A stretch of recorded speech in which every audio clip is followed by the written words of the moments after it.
Hello there, here are 5 surprising ad mistakes. I see so many people making these, I made these myself, and they are a little bit surprising. So let's jump in right now. This first mistake is when someone buys, you stop showing them any type of ads.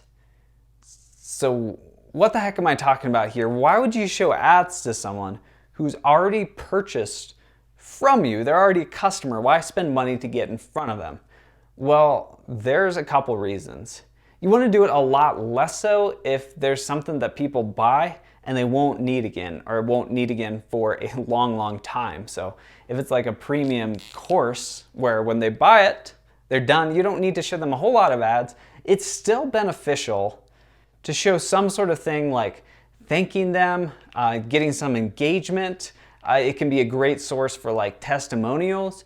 Or even if it's the same ad they initially saw, a lot of times people who purchase will share with others about the purchase or talk about how great it is or things like that. So I'm actually seeing these boost performance quite a bit. But if it's something that people can buy over and over and over, you know, if it's like a granola bar or something like that, the best possible person to buy that product is someone who's already bought. So you may want some different ads or some unique ads, but a lot of times people will do repeat purchases if they can, even for like concert tickets. When I was doing those, we'd see a lot of people come back and buy additional ones as well. So if it's a one-time sale, just do it sparingly, but do try to get some testimonials, or people tend to share if you're like thanking them, and it just really helps people be part of the community. But if it's repeat purchases, I wouldn't keep showing them some sort of ads, maybe new ads, unique ads, different ads, still thank them for their purchase.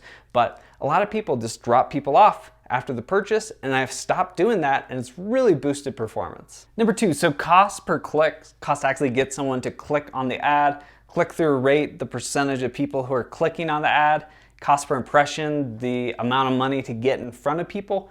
These metrics do matter, but the actual amount of profit you're bringing in and cost to get someone to actually make a purchase are so much more important. So I'm always testing the performance of different ads, different headlines, different landing pages, things like that.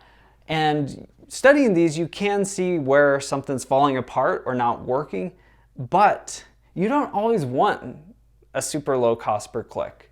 You don't always want a super low cost per impression, because so Facebook is an auction, so you're paying money to get in front of certain people.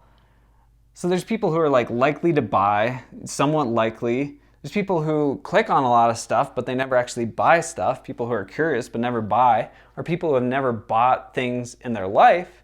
I wouldn't go too crazy for cost per click, because sometimes you don't want too low of a cost per click. I've seen many times low cost per clicks that perform very poorly, especially like if you're optimizing for really low link clicks. Because if there's people who tend to click but not buy, and you're trying to optimize for cheap clicks, it's going to target people who are not likely to buy, because they're cheaper to get in front of because they don't buy. So don't completely ignore these. They're just very secondary. Third big ad mistake is if you have a campaign that's doing really well, messing with it too much. Like if I have this campaign and it's doing incredibly well, the only thing that I'm gonna do is gradually turn up the spend or turn down the spend depending on its performance. And you constantly want to be actually testing different audiences and different ads, but I will do a brand new campaign or series of campaigns to test that. Because if you're just throwing in new ads, it really messes with the performance and things like that.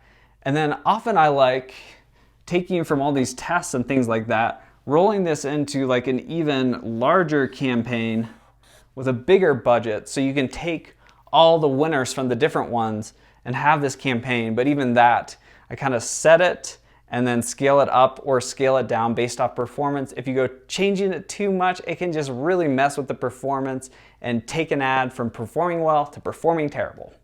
The fourth mistake is using bid caps right away. So you can target based off getting customers for the lowest cost, or you can say, I'm actually only willing to bid a certain amount.